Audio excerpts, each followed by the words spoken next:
It's Friday Sews. Yay!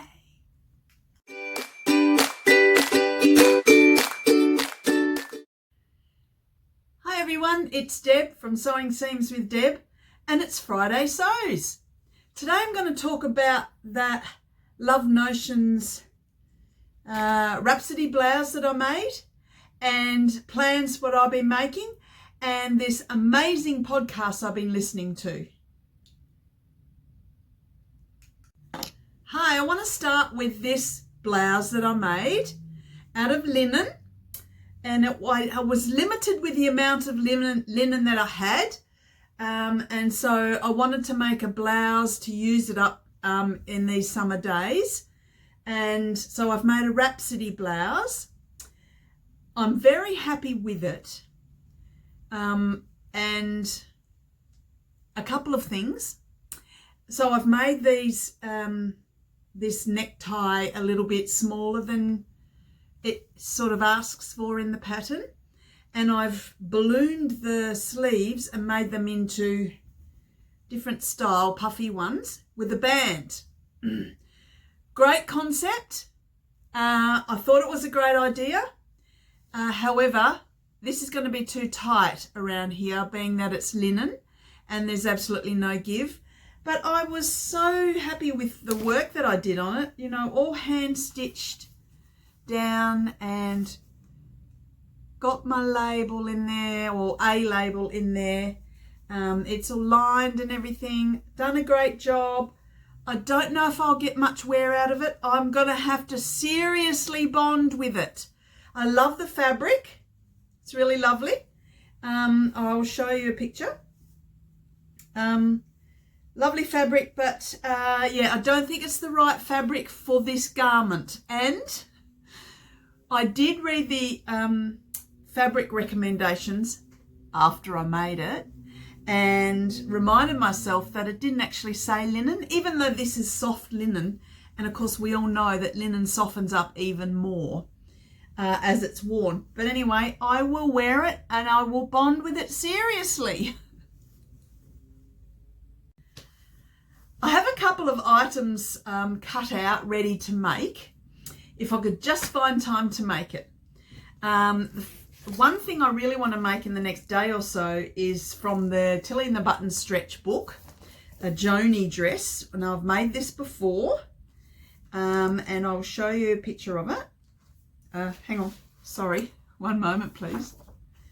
The Joanie dress is a favourite of mine, and there's the line drawing. Looks like I've done a full bust adjustment on this in the past. However, I've used extremely stretchy fabric. That's the picture that Tilly has in the book, and she's made it out of stretch velvet, which is really lovely. I made it out of rayon spandex, and I have, because it's too heavy for, with the long garment with rayon spandex, it's too heavy to hang on the one coat hanger. So I hook it over on both. And what I've done on this one, sorry, I'll just turn it in the right way.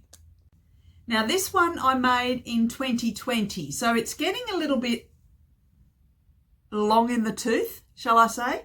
So a little bit faded, but I made extremely flowy sleeves on it. These are elbow length, pretty fabric, and I love wearing it. I really enjoy wearing it, and it's got a beautiful long skirt on it. A lot of fabric in here, a beautiful long skirt, and I've absolutely loved wearing it. It feels quite dressy.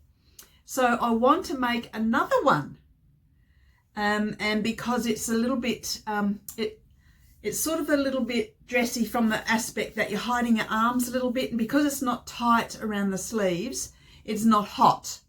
So I've got this very pretty fabric, and I got this a long time ago. I got this at the same time I bought the purple stuff, and it's very pretty. Orange and blue. Orange is the new pink. So I've got a lot of it, 2.5 meters. So this is going to be a Joanie dress. I've had to redraft the pattern. I've done all that. So watch this space. So this is going to be made hopefully in the next day or two.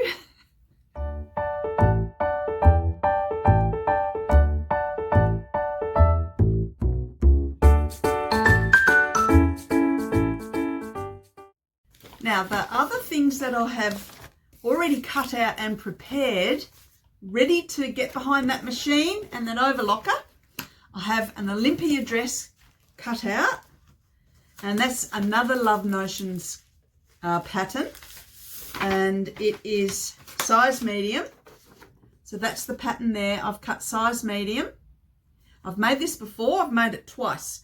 This has got short sleeves, and the fabric, I don't want to touch it too much because it does stretch. So I will get some of the scraps out to show you. It's not really one of my colours, but I wanted to use this up and try out this fabric. Pretty sure it's a ITY, sorry, or a DTY, one of those. So I want to see, it's quite slinky. So I want to see how that goes. So that's why I thought I'd stick with a tried and true pattern for that. So I've got that cut out ready to go. And this is another Love Notions pattern that I've got cut out. Bit of a Love Notions day and a Tilly day. Sonata dress. This is fantastic for summer. This dress, the one that I've got made has got no sleeves, and I've got it made in very blended linen. So it's beautiful to wear. So I want to make another one. So I have it cut out, and I've got it cut out of some Bali fabric that I bought when I was in Bali quite some time ago, probably 7 years ago. That's it there. That's one of the pieces I've got cut out. Very pretty. That's the front facing. The back, the front. So it's quite bold. So I have that cut out. Again, it's going to be a good make because it's cotton and easy to sew with. Whereas the Olympia dress, that could be a little bit, how's your father? Because it could be very, very stretchy. So we'll see how that goes, and I'm yet to cut out the third garment. But getting very excited because I'll actually be able to get behind that sewing machine and behind that overlocker. Come on now. I want to tell you about this amazing podcast I found. It's called Haptic and Hue, H-U-E. And the episode that I was listening to became available on the 2nd of November 2023, and it's called The Language of Thread, Why Sewing Matters and How It Was Taught. Sorry, I've cut off some of the words. So it talks about the history and the fact that sewing has been around for 60,000 years. There's evidence that it's been around 60,000 years. And there's the Haptic and Hue interviewer talks about little known story of how the two different sides of the Atlantic gave women all over the world a new lease on independence, social status and personal power through sewing. And the educators and the fact that Singer sewing machines were the first machines, and that they were the first ones to ship their machines to every corner of the globe. And they also opened a training college in London, and they've had an impact on millions of lives. So I encourage you, if you're a podcast listener, Haptic and Hue, episode 2, the 2nd of November 2023, The Language of Thread, Why Sewing Matters and How It Was Taught. It was really, really fun and interesting. I'm sure if you're into sewing, which I'm pretty sure you are, you'll love it. I'm still busy doing my knitting and my making of the edging on the tea towels and the hankies for Christmas gifts. And the knitting is socks. They're not for Christmas. That's just because I like to knit them.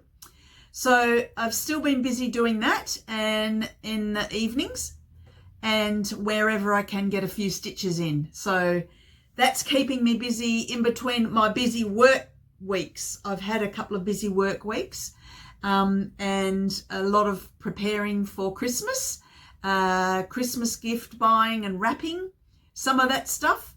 In regards to doing a Vlogmas day by day vlog or podcast video, I decided against it this year. I haven't ever done one before and I feel a little bit bombarded by Vlogmas videos in my inbox at the moment. There's a lot of people are doing it and I love them and I love the concept, but it takes a lot of time to watch them all. So I'm not convinced I'll be able to watch everyone's every day. So I will make comments and like the ones that I do watch. And I might have to just pick one day and another day. So yeah, it's very popular. And I also do watch knitting podcasts, and there's some knitting podcasters that also do Vlogmas. It's a lot. It's actually a lot. It's doing my head in. So sorry, people that I follow. I will check in as much as I can. So thank you for listening and thank you for watching today and staying to the end. I wish you a happy sewing week and I encourage you to stay well and stay happy and keep sewing. Okay, thanks for watching. Bye.